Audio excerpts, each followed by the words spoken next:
Pais, irmãos, este vídeo a gente vai falar especificamente, é um complemento do vídeo passado.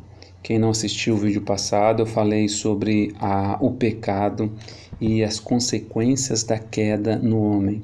Então, nós advogamos que a queda trouxe consequências que foram no âmbito social, no âmbito moral, na mente, nas emoções, nos relacionamentos, do relacionamento dele com o Senhor que foi quebrado. A humanidade tem o seu relacionamento com Deus quebrado, né? Afetou todo o comportamento. A gente vai ver isso, por exemplo, quem gostaria de se aprofundar nessa área, no século XVI, Erasmo de Notre Dame, Erasmo ele escreveu um livro e ele acreditava, por exemplo, na teoria que o homem não era caído no seu intelecto, por exemplo. E aí, e isso ele copiou lá de Tomás de Aquino, né, do século XIII, né, o escolasticismo ele trouxe esse pensamento, né? Na época assim da Renascença, veio esses filósofos e eram filósofos na época, eram filósofos que eram cristãos, né, da Igreja Católica, e ele trouxe, todos eles vieram, né, nessa a Renascença estava borbulhando, né, um retorno aos escritos originais, um retorno aos escritos antigos, e todo mundo voltou para estudar os escritos antigos, e a gente vai ver aí a Renascença emergindo na história da humanidade, junto com ela uma teologia que diz que o homem ele não é caído nas suas capacidades intelectuais, racionais, né? Então o homem no Éden caiu só de forma espiritual, mas não afetou o intelecto. E isso trouxe muita anomalia, e Deus levantou, por exemplo, Lutero no século XVI, justamente para ele escreveu um livro, né, para contrapor o Erasmo. E esse livro nós temos traduzido para o português, e ele também tem um resumo desse livro que chama Escravo, né? Nascido Escravo, ou Escravo de Martim Lutero. Não é fácil de conseguir esse livro, e nós vemos justamente esse conflito, né? Desde o começo da igreja, esse conflito, mas ele teve o seu apogeu assim, no iluminismo, na Renascença. Então o homem ele é caído, e se nós voltarmos para Gênesis, nós vamos ver tudo isso, né? Gênesis vai falar, na verdade, Deus sabe que no dia em que, isso aqui eu já tratei no vídeo anterior, a questão da queda e as consequências, né? O dia que comerdes desse fruto, vossos olhos se abrirão e sereis como Deus, conhecendo o bem e o mal. Então, a humanidade ela está nessa luta em conhecer o mal e o bem. Mas nesse processo ele se afastou de Deus. Essa queda trouxe um afastamento. E aí a gente vê Deus tentando se aproximar do homem a partir do Éden, e vai até Cristo. Então o homem, Deus sempre tentando se aproximar, Deus sempre se aproximando do homem, e o homem criando religiões, que é justiça própria, né? Para se apresentar de forma aceitável a Deus. Mas Deus não aceita nenhuma obra de justiça. Tanto é que o Isaías vai falar que todas as nossas boas obras são como trapos de imundícia, são panos sujos diante de Deus, né? Deus não aceita nenhum. Romanos 1, 2 e 3, o apóstolo Paulo vai trabalhar que o homem está completamente afastado de Deus, sem condições. Todos os pecados estão destituídos da glória de Deus. Efésios capítulo 2 vai dizer que toda a humanidade anda segundo o príncipe da potestade do ar do Espírito que atua nos filhos que desobedecem, e toda a humanidade estava assim. Então, Efésios, eu já expliquei isso no vídeo anterior. Agora, uma coisa que eu queria trabalhar nesse vídeo é o quê? Por que então que Deus julgou as nações? Por que que Deus julgou a humanidade? Então, é um tema profundo, é um tema importante, porque muitos cristãos acham, eles começam a julgar Deus a partir da sua visão mundana da humanidade. A maioria julgam.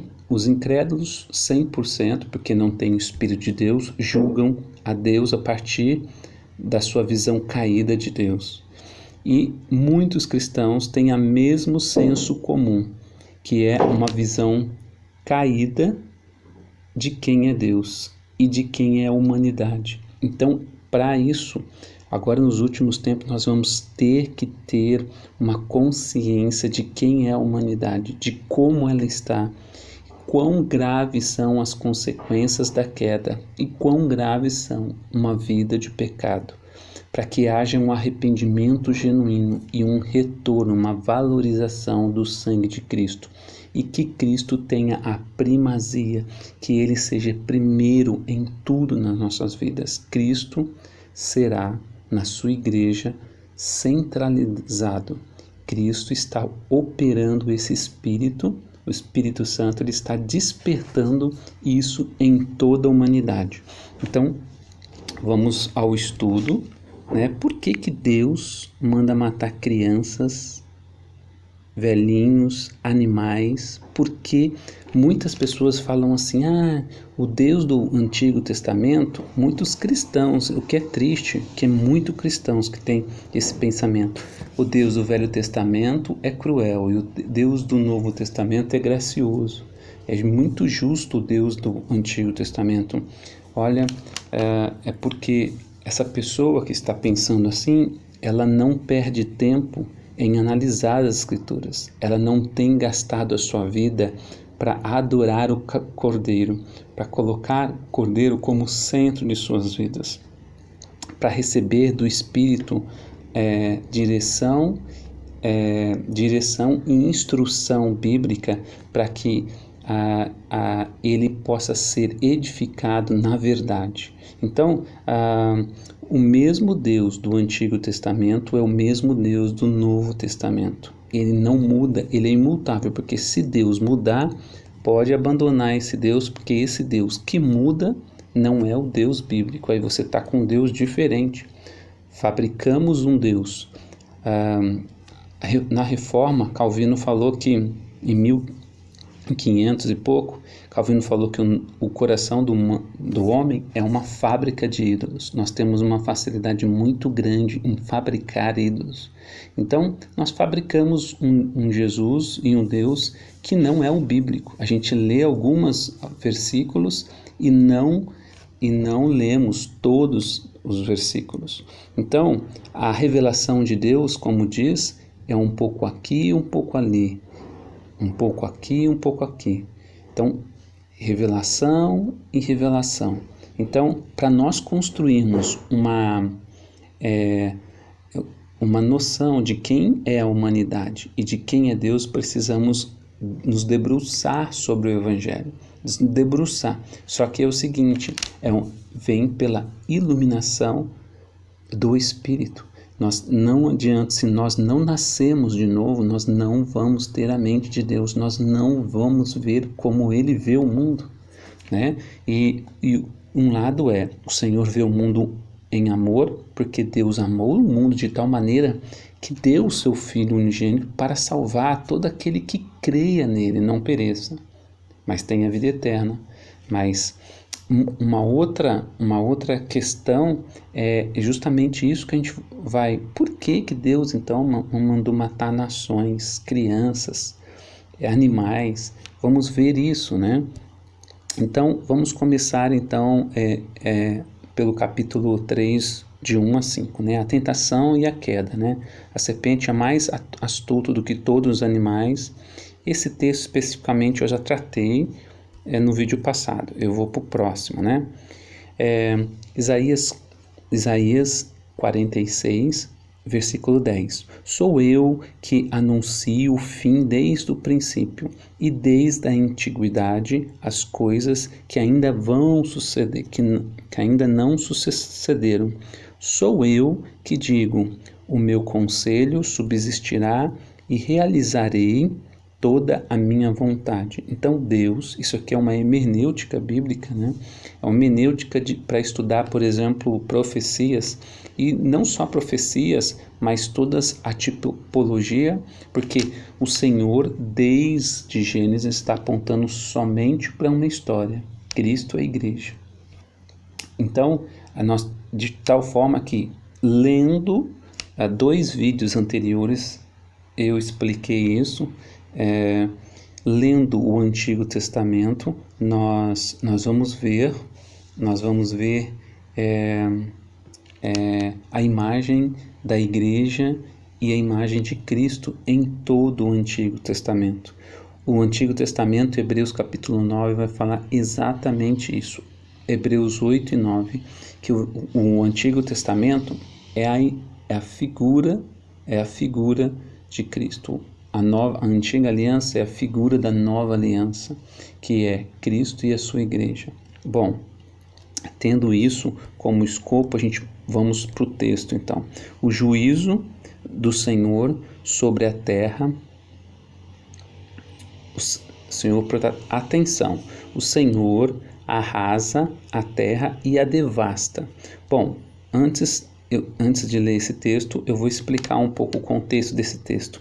Isaías 24 é tido como, por estudiosos e eruditos da palavra, como o Apocalipse de Isaías, porque aqui está falando sobre o juízo que vem sobre toda a terra, né? Então, essa passagem é tida como o Apocalipse de Isaías, né? Então, é um juízo que vem sobre uma alerta sobre o juízo que vem sobre toda a terra. O Senhor arrasa a terra e a devasta, arruína a sua superfície e dispersa os seus moradores. Engraçado, né? O povo que acontecer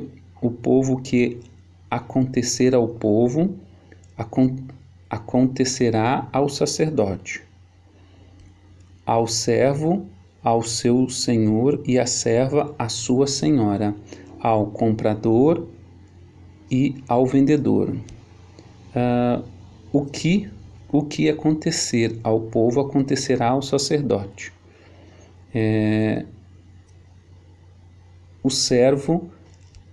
Ao servo, bom, eu vou reler, desculpe. O que acontecer ao povo, acontecerá ao sacerdote, ao servo e ao seu senhor. Então ele está dizendo aqui que tudo que vier sobre a terra vai acontecer para todas as classes de pessoas.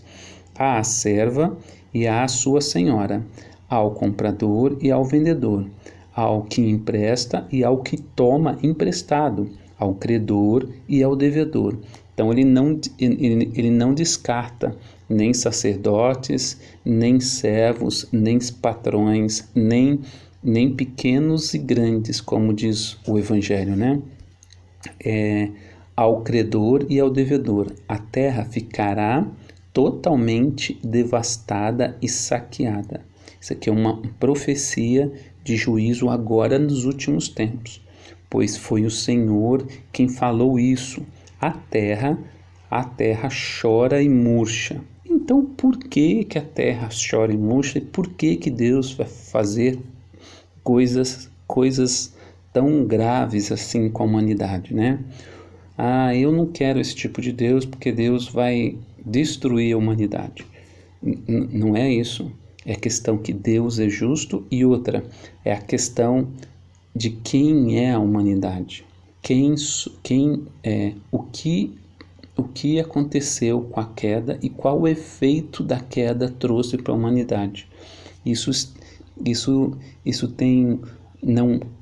tem uma exposição não só em Gênesis, mas toda a escritura bíblica permeia a queda do homem, quem a humanidade é. Então vamos continuar.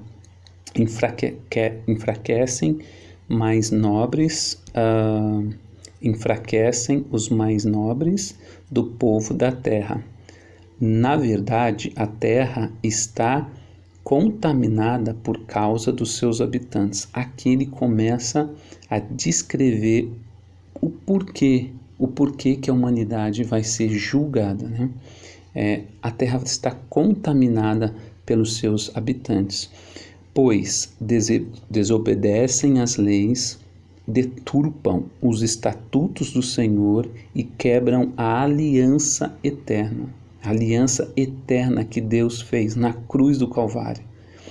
Os homens quebram essa aliança, então isso existe consequências. Então o homem, ele quer viver do jeito dele, ele quer ser igual a Deus, ele quer ser como a serpente. O homem está serpentizado, ele anda segundo o curso desse mundo, segundo o príncipe da potestade do ar.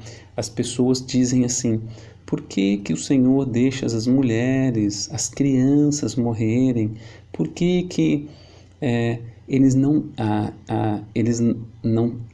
quem fala assim, ele está fazendo um juízo de Deus. Lógico que eles são incrédulos e não têm o espírito para julgar e para discernir as coisas. Mas a humanidade está imersa em práticas abomináveis ao Senhor. Agora, o Senhor, ele encontrou um caminho, ele encontrou um novo caminho, um novo e vivo caminho, como diz o Novo Testamento, né? Que é a cruz do Senhor. Ele encontrou este caminho, né? Ele, na realidade, esse caminho já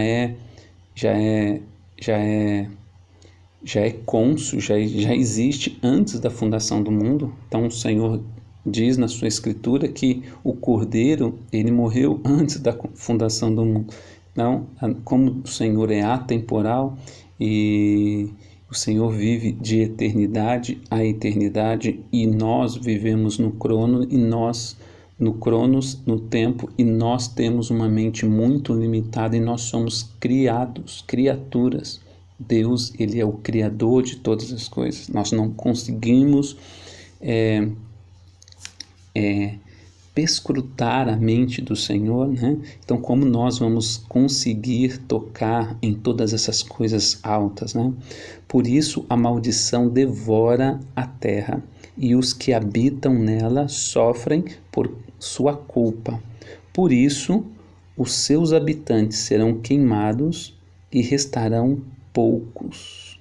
Então, aqui o motivo porque Deus julga e destrói a nação, porque a humanidade, ao contrário dos humanistas, ao contrário dos intelectuais, ao contrário das religiões, ao contrário dos sábios desse mundo, ao contrário de todo o senso comum de todas as pessoas que saem na rua e perguntam: eu sou filho de Deus, eu sou filho de Deus, eu sou filho de Deus. Isso não é verdade. Nós somos criaturas que caímos e fazemos somente o que é mal diante do Senhor. E esse é o motivo. Agora vamos continuar estudando, vamos continuar lendo. Tem muitos versículos, muitos, né?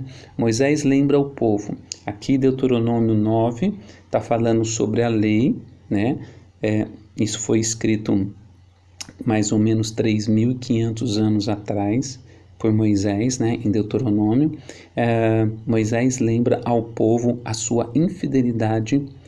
Ouve, ó Israel, hoje cruzarás o Jordão. Se lembra que Deus tirou o povo do Egito para salvá-los.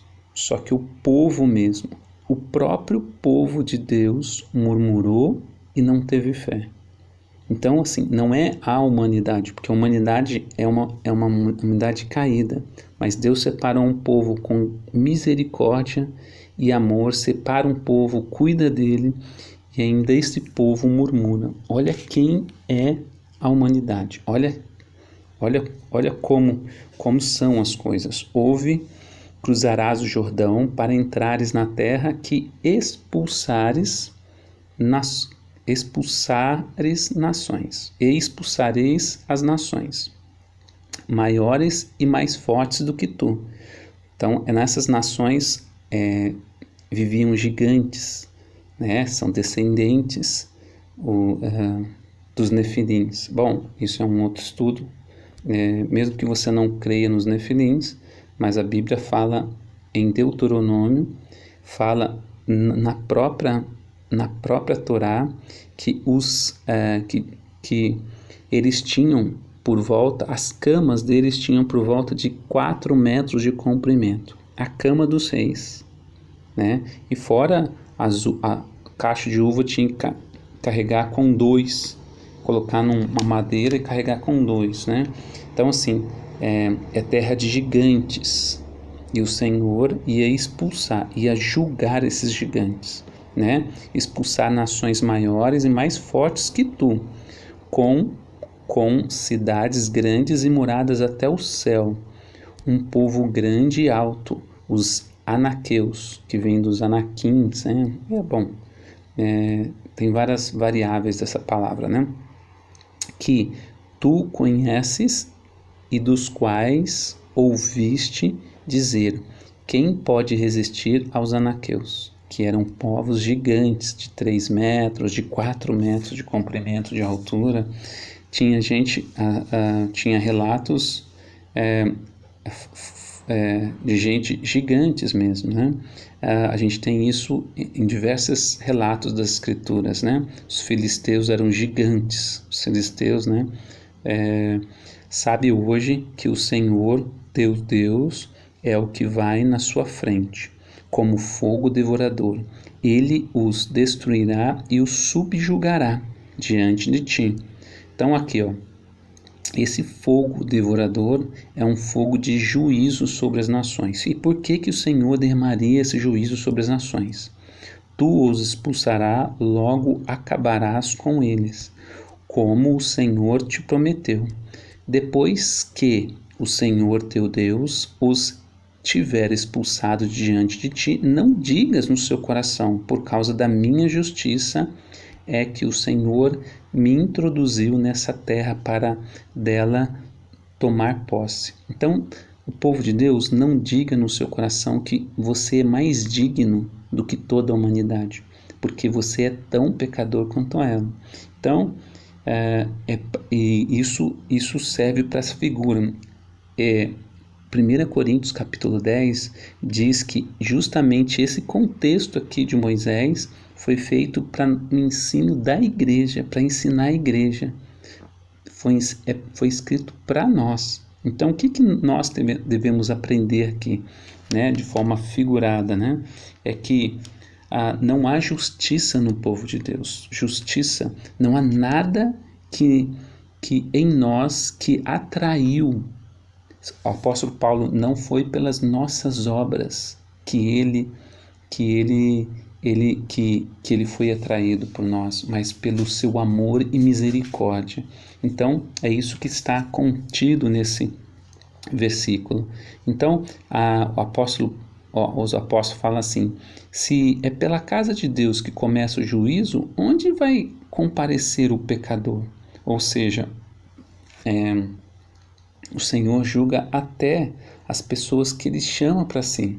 Julga não julga para destruir e outra. Todo juízo de Deus para o seu povo é para edificação, é para que sejamos participantes da sua santidade, como diz Hebreus capítulo 12, né?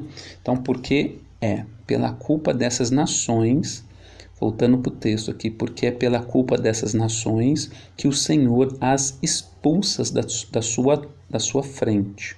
Ou seja, essa nação elas faziam coisas abomináveis, eles desobedeciam o Senhor.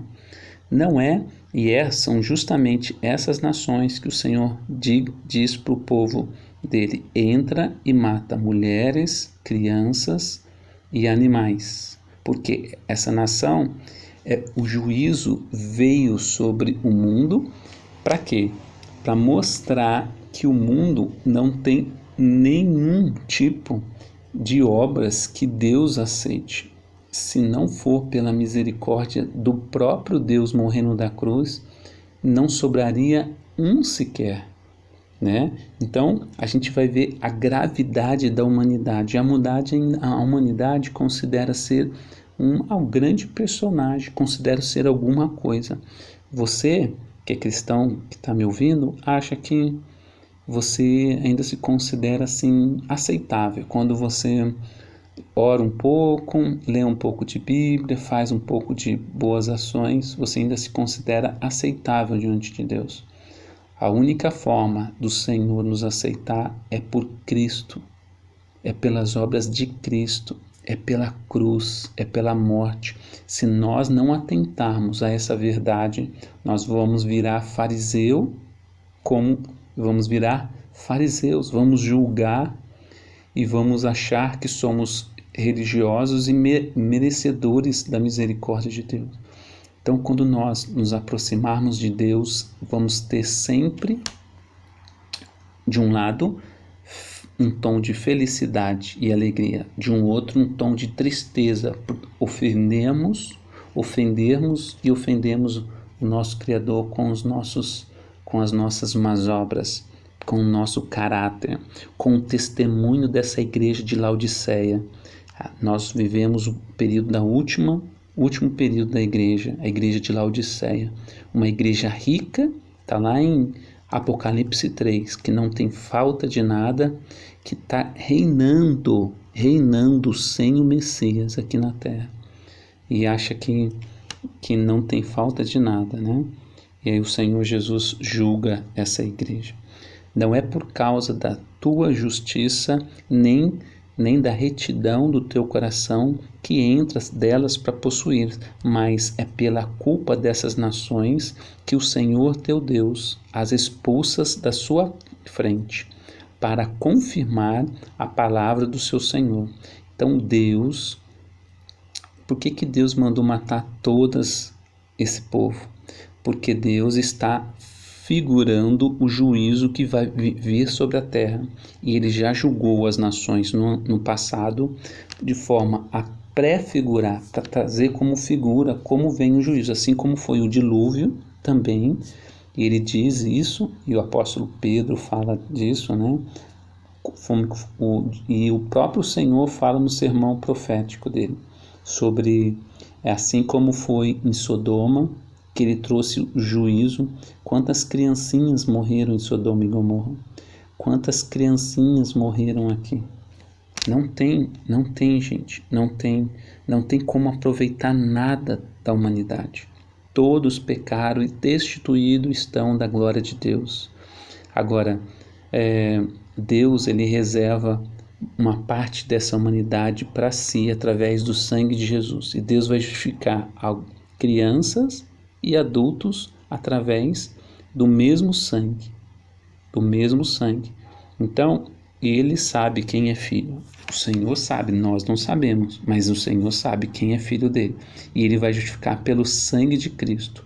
Portanto, fica sabendo que não é por causa da tua justiça que o Senhor teu Deus te dá esta boa terra para dela tomares posses. A gente sabe que Canaã é uma figura da plenitude de Cristo, é uma figura da igreja entrando na plenitude de Cristo. E isso de forma figurada é lindo, a tipologia é lindo, né? Pois tu és um povo muito obstinado. Está falando do povo de Deus aqui, obstinado.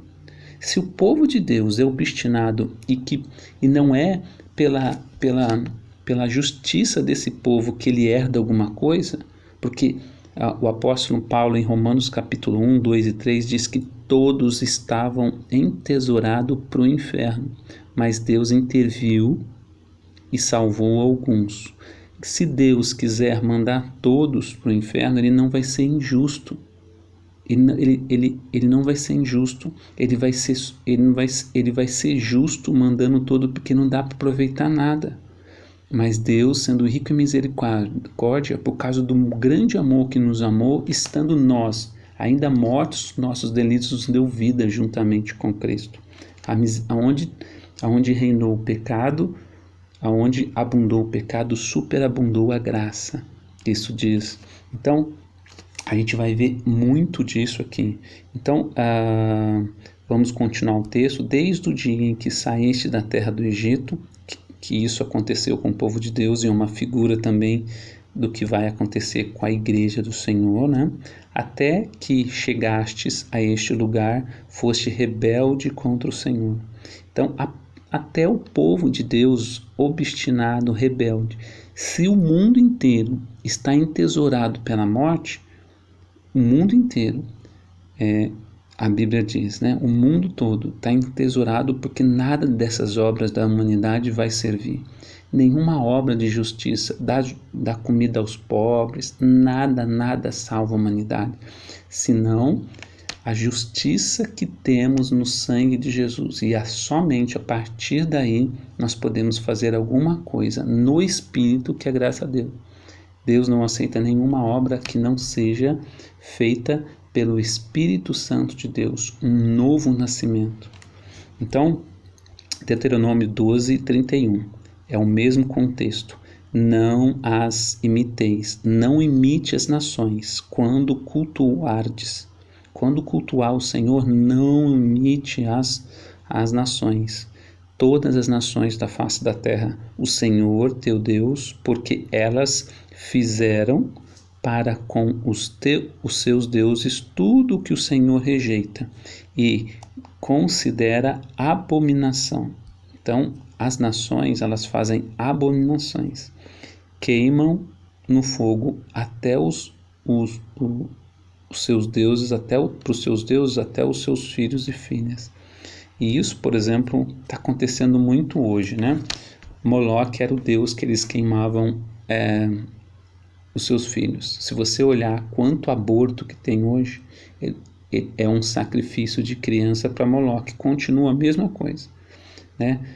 Não muda nada. Por exemplo, a mulher que quer trabalhar fora, que quer ser independente, quer ser autônomo, que quer ganhar dinheiro, que quer ter equilíbrio financeiro, coloca o seu filho numa escola e deixa uma escola educar o filho. Enquanto Deuteronômio 6 diz para nós educarmos os nossos filhos, principalmente quando ele é criança, uma mente vazia.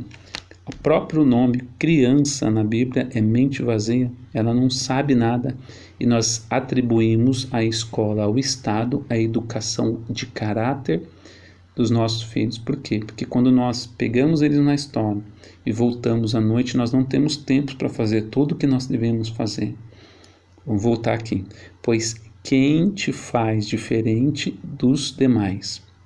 Outra vez o apóstolo Paulo vai falar em 1 Coríntios capítulo 4, quem te faz diferente dos demais? Não se ensoberbeça, ó igreja. E o que tens que não tenhas recebido?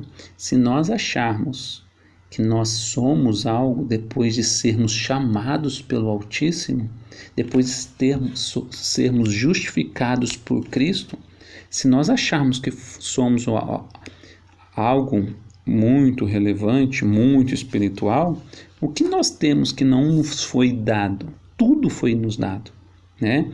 E se recebeste, por que você te glorias, te orgulha, como se não tivesse recebido? 2 Timóteo capítulo 1. Ele nos salvou e nos chamou com uma santa vocação, não por causa das nossas obras, mas devido ao seu propósito e à sua graça que nos foi concedida em Cristo antes dos tempos eternos, antes da criação do Cronos, antes da criação da humanidade. Deus já tinha estabelecido todos os seus propósitos antes dele começar a criar, lá em Gênesis, haja luz, ele já tinha estabelecido o seu plano do seu filho vir e morrer pela criação. É lindo isso, né? E não vem de nada. Então, nós julgamos a Deus, que Deus está destruindo a humanidade. Uma criancinha morre, está tendo um tsunami, olha, Deus está sendo muito injusto, está matando milhões. Milhões merecem, não é milhões, é toda a humanidade está caída, está desgarrada do Senhor, do Altíssimo. Eles não conhecem o Criador, eles querem viver a sua vida, alguns de forma mais consciente e outros de forma menos consciente, mas todos querem viver a sua vida e querem gozar a sua vida debaixo do céu. Não querem conhecer o Criador. Por quê? Porque quando o Senhor Jesus veio, ele mesmo disse que aos religiosos que a luz do Senhor Jesus mostravam as trevas das pessoas aqui no mundo. E por isso que eles não queriam se aproximar da sua luz, porque a sua luz mostrava as trevas que eles estavam imersos. Então, Romanos capítulo 11, versículo 6, mas se é pela graça, se nós somos salvos pela graça, já não é pelas obras. Do contrário, a graça já não seria graça. Agora, é lógico que com isso nós não estamos advogando que depois que nós somos salvos e temos os nossos olhos abertos por Cristo, nós não devemos fazer algo. Aí nós devemos correr a carreira para conseguir conquistar aquilo para que nós fomos conquistados, como o apóstolo Paulo diz, né? Pois o Senhor detesta todo aquele que faz essas coisas. Que faz o quê? Faz tudo que a humanidade está acostumada a fazer.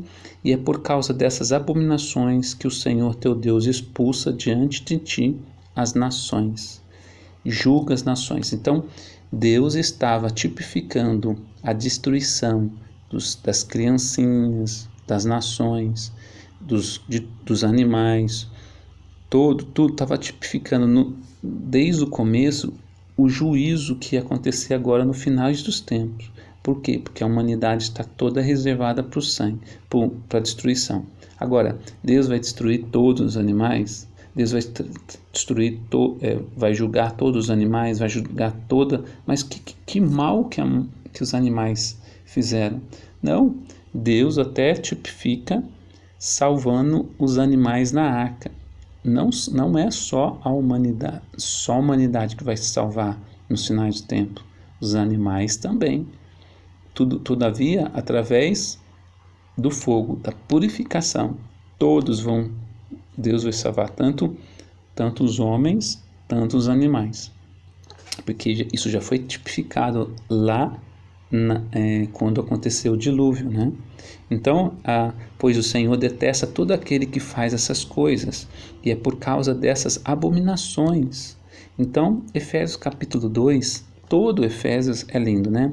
Ele vos deu vida, estando vós mortos nos vossos delitos e pecados, nos quais andastes outrora, segundo o curso desse mundo. Então existe um curso nesse mundo que toda a humanidade usa, segundo o príncipe da potestade do ar, do espírito que agora atua nos filhos que desobedecem, nos filhos da desobediência. Então tem um espírito que anda orquestrando o andar desse mundo, de toda a humanidade, e esse espírito não é de Deus, é o maligno, né?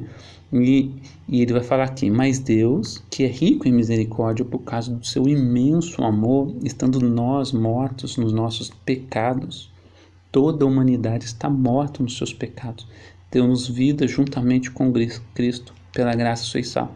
Por que então nós vamos julgar? Porque Deus está condenando nações e condenando cidades. Quem somos para julgar o Altíssimo? Somos vermes, como a própria Escritura diz, mas Ele amou esses vermes e veio aqui e habitou entre nós, mas nós não queremos Ele, a humanidade não quer.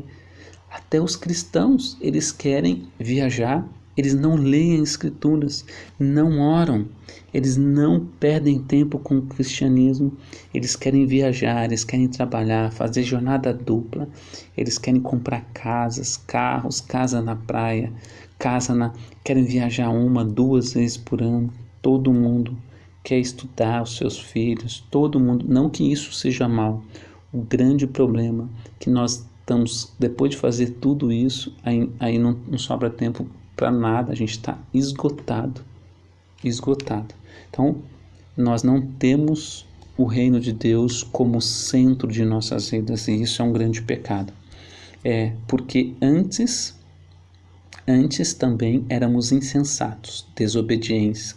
Olha a natureza da humanidade. Isso aqui o apóstolo Paulo está falando para Tito, mas está falando para a igreja dele, para a amada dele.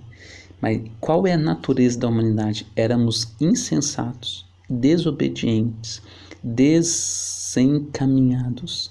Servíamos a várias paixões e prazeres, vivíamos na maldade e na inveja. Éramos rancorosos e odiávamos uns aos outros. Olha quem é a humanidade. E a igreja saiu dessa humanidade. Só que a igreja, como nós somos a última geração, a geração de Laodiceia, somos muito parecida com o mundo. O amor de muitos iria esfriar. Mas quando apareceu a bondade de nosso Deus, nosso Salvador, e o seu amor para com os homens, não por méritos de atos de justiça que houvéssemos praticado, porque nós não temos méritos e nem bondade nenhuma. Olha aqui, a bondade partiu de Deus, o nosso Salvador. Olha que lindo isso aqui. Mas, segundo a sua misericórdia, ele nos salvou mediante o lavar da regeneração e da renovação realizadas pelo Espírito Santo. Segundo livro de Reis, capítulo 16, versículo 3. Mas andou no caminho dos reis de Israel e até queimou seu filho em sacrifício. Isso foi o rei do povo de Deus. Um rei que vinha na genealogia do próprio Senhor Jesus, né? E ele queimou o seu filho, como as práticas abomináveis dos gentios. E o Senhor havia expulsado da presença dos israelitas. Deus expulsou várias nações. Por que Deus mandou então Davi e todo mundo, Josué, matar nações e mais nações? Porque o Senhor estava tipificando, mostrando que o juízo de Deus viria sobre esse mundo caído. Todo mundo está caído. E nós não podemos julgar o Senhor Altíssimo, porque nós somos o quê? Fruto do pecado de Adão e Eva. Lá em Romanos diz que assim como Adão pecou, todo homem pecou. Assim, aí todo mundo fala, mas é injustiça, porque nós somos frutos do pecado de um homem. Não é verdade, porque todos pecamos, nós todos validamos o pecado de Adão, porque quando nós pecamos, nós validamos o pecado de Adão. E outra, ele fala assim como por um só homem ele trouxe o pecado, por um só homem ele trouxe a salvação, mas nós não queremos a salvação. A humanidade não quer a salvação. Nós falamos de Cristo, a pessoa vira o rosto. Então, e seguiram os costumes das nações, que o Senhor havia expulsado da presença dos israelitas, e outros os que os reis de Israel introduziram. Segundo Reis 21. 2. Ele fez o que era mal diante do Senhor, está falando aqui, conforme as abominações das nações que o Senhor havia expulsado. Levíticos 18. Não vos contamineis com nenhuma dessas coisas. Quando vocês entrarem na terra, não se contaminem com as coisas que a humanidade faz, porque as nações que eu expulso diante de vós se contaminam com todas essas abominações. A humanidade, ela tem práticas abomináveis, porque Deus é santo, santo, santo. Isaías 6, né? Isaías 6, Isaías viu a glória de Deus e ele falou: santo, santo, santo. E a gente não pode. Deus, ele tem, se nós quisermos aprofundar sobre isso, leia livros, por exemplo, A.W. Pink, sobre os atributos de Deus. A gente vai ver quem é Deus e quem é a humanidade. Deus é completamente diferente da humanidade. Ele é outro, distinto. Ele é altíssimo, ele é santo. E essa consciência que vai ter que ser. Ninguém vai entrar sem santidade, ninguém verá o Senhor. O Senhor julgará todos os adúlteros, todos os pecaminosos, todos os injustos, todos os efeminados, os sodomitas, os roubadores, os mentirosos, não herdarão o reino de Deus. Quando entrares na terra que o Senhor teu Deus te dá, não aprenderás a fazer as abominações daquelas nações, né? Não haverá contigo quem sacrifique o seu filho no fogo, nem adivinhador, nem prognosticador, nem agoureiro, nem feiticeiro, nem encantador, nem quem consulte espírito adivinhador. Olha os espíritas aqui, ó. Espíritos que dizem como as coisas vêm. Vocês conhecem algum espírita? Vocês conhecem algum mágico? Algum feiticeiro? Alguém que lê a mão? Alguém que é vidente? Ó, nem mágico. Vocês conhecem mágicos? Nem. E os desenhos das nossas crianças na televisão? Tudo é mágica. Ah, mas não é essa mágica. Ah, não é essa mágica? Ah, então que mágica? Ah, mas o mundo da criança é mágico. Não, não é assim. É porque nós estamos no mundo, é impossível nós não deixarmos os nossos filhos pelo menos ver alguma coisa dessas coisas. É impossível, porque nós vivemos no mundo, mas que nós estamos fazendo coisas desagradáveis ao Senhor. Nós estamos permitindo que os nossos filhos vejam toda sorte de imundícias, né? Bom, vou voltar aqui. Nem quem consulte os mortos, pois o Senhor detesta todo aquele que faz essas coisas. Deus ama, irmãos, todos aqueles que fazem essas coisas. Deus abomina, porque isso é dar voz para Satanás. É ser igual a serpente, é ser sempre serpentizado. É isso aí, quer ser igual a Deus. E é por causa dessas abominações que o Senhor teu Deus os expulsa diante de ti. Deus traz um juízo da terra e todo mundo pergunta: e por que Josué matou as nações? Por que Davi tinha sangue nas suas mãos? Por que, irmãos? Será perfeito para com o Senhor. Olha, e os expulsos diante de ti, serás perfeito. Perfeito aqui é maduro. A palavra sempre perfeito nas escrituras é maduro para com o Senhor teu Deus, porque as nações que vais conquistar ouvem os prognosticadores, os adivinhos, mas o Senhor teu Deus não te permitiu tal coisa. Porque quem é os adivinhos? Quem são os espíritos que enganam as nações? Satanás e os seus anjos. E isso diz em todos, o apóstolo Paulo vai falar: quem sacrifica a deuses estranhos, sacrificam a demônios e não a Deus.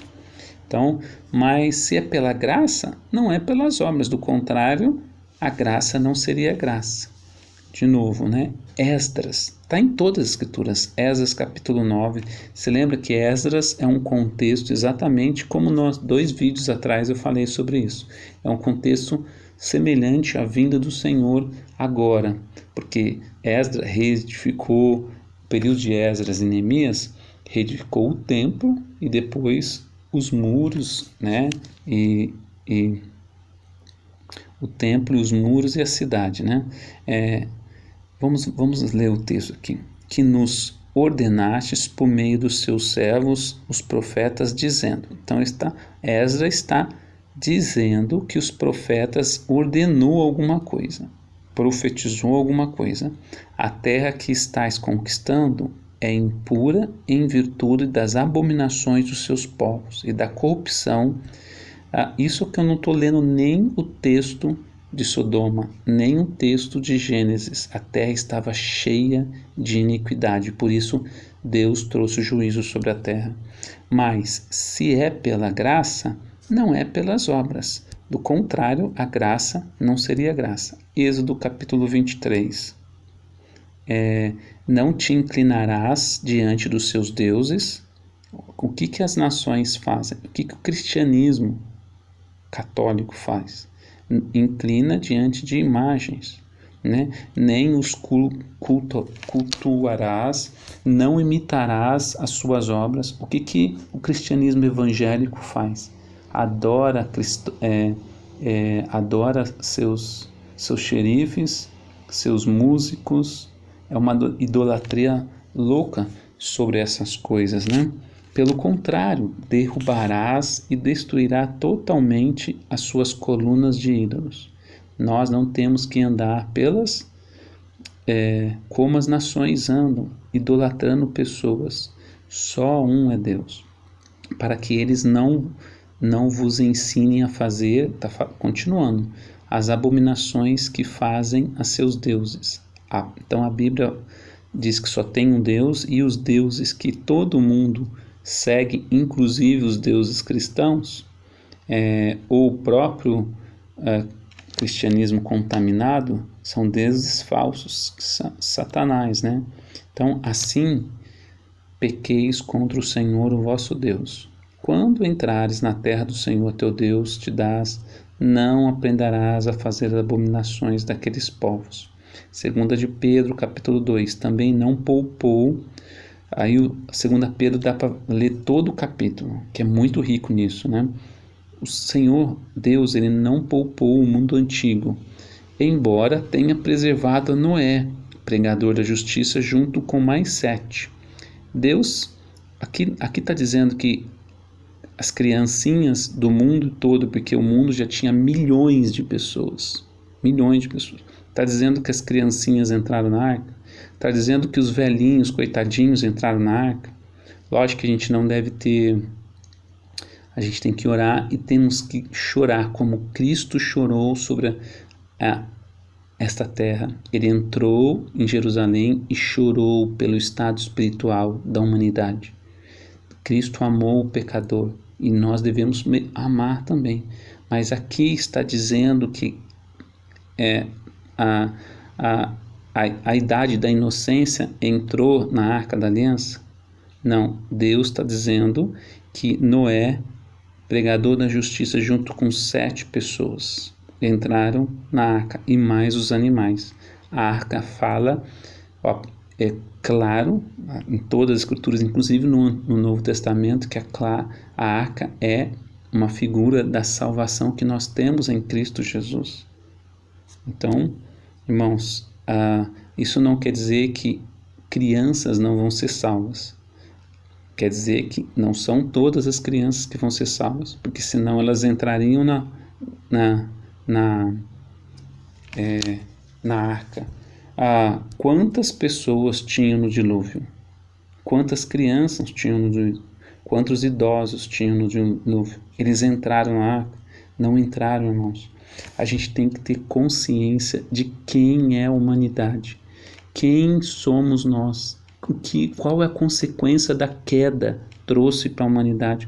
E a gente vai passar a ter consciência de quem é Deus e de quem é a humanidade, e nós não vamos julgar mais os atos de Deus. E reduzindo a cinza as cidades de Sodoma e Gomorra, condenou-as à destruição, fazendo delas exemplo para os que vivem na maldade. Então, ela é um exemplo para os que vivem na maldade. Se Deus livrou o justo Ló, atribulado pela sua vida indecente, e está falando aqui justamente uma figura para nós. Ló é uma figura da igreja hoje. que vive de forma indecente, vive numa Sodoma e Gomorra, numa prostituição, né? E é atribulado pela vida indecente daquelas pessoas sem princípios. Ló, ele tinha princípios bíblicos, mas ele foi armando a sua tenda até chegar, o texto bíblico fala em Gênesis que ele foi armando a sua tenda até chegar a Sodoma e Gomorra. Por quê? Por causa dos benefícios que tinham e da facilidade que era Sodoma e Gomorra. Era muito fértil as coisas lá. Tinham campos férteis para sua fazenda, porque vivendo ele entre eles, esse justo afligia sua alma todos os dias ao ver e ouvir as obras perversas deles. O Senhor também saberá livrar da provação os piedosos e reservar para o juízo os justos, reservar para o dia do juízo os injustos que já estão sendo castigados. Então, olha aqui, o Senhor tirou quem de Sodoma e Gomorra? Somente Ló e suas duas filhas. A esposa de Ló olhou para trás e ela não herdou o reino de Deus. Ela olhou para trás, era uma figura. Isso é Novo Testamento. Isso está escrito para servir de exemplo para nós. Por quê? Porque Deus julgou. Você acha que não teve crianças, não teve idosos, não teve animais aqui em Sodoma e Gomorra que não morreram queimados? Quem é a humanidade, irmãos? Qual é a consequência do pecado em cima da humanidade? A justiça da punição divina, a palavra do Senhor veio a mim novamente. Isso está em Ezequiel, capítulo 14. Filho do homem, quando um povo pecar contra mim, agindo de modo traiçoeiro, estenderei a mão contra ele, cortarei sua provisão. Olha como o Senhor age. E isso sobre toda a humanidade. E olha que tem muita humanidade, tem muita gente, tem muitos povos que agem de forma injusta e agem na iniquidade. E o Senhor ele não corta a sua provisão. O Senhor é muito misericordioso.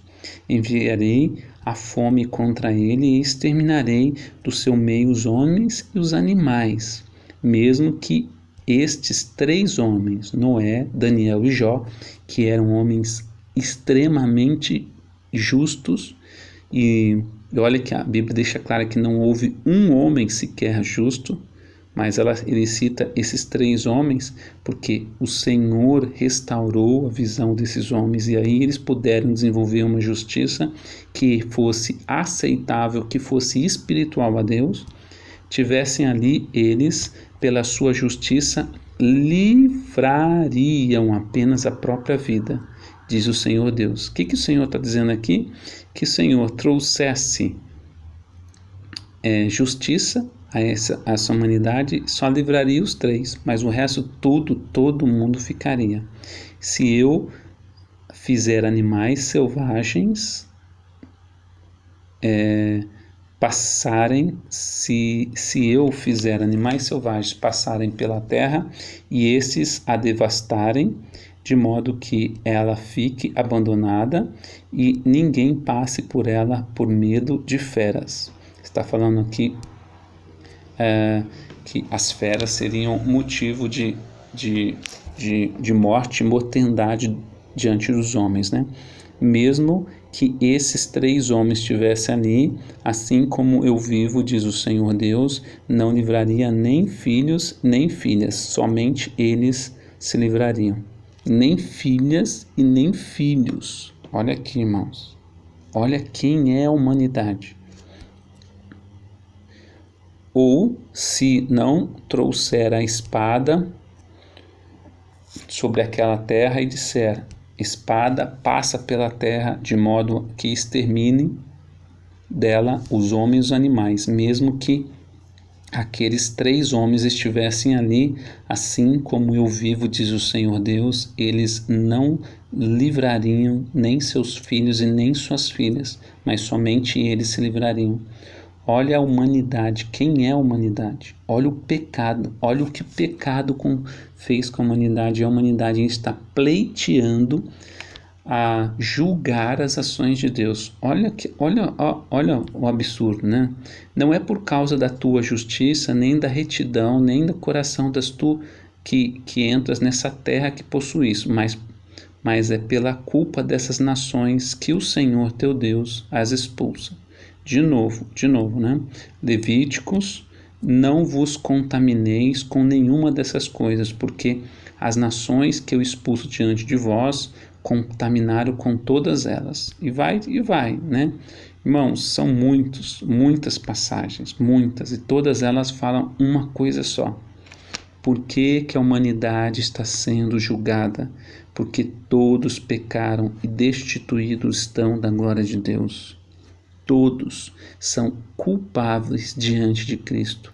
E se nós não recebemos Cristo, o seu sangue precioso, como a justiça de Deus, para que Ele nos aceite, todas as nossas obras são imundas. Então, qual é o estado de toda a humanidade hoje? De juízo. E isso vai se manifestar agora nos fins dos tempos. Amém, irmãos.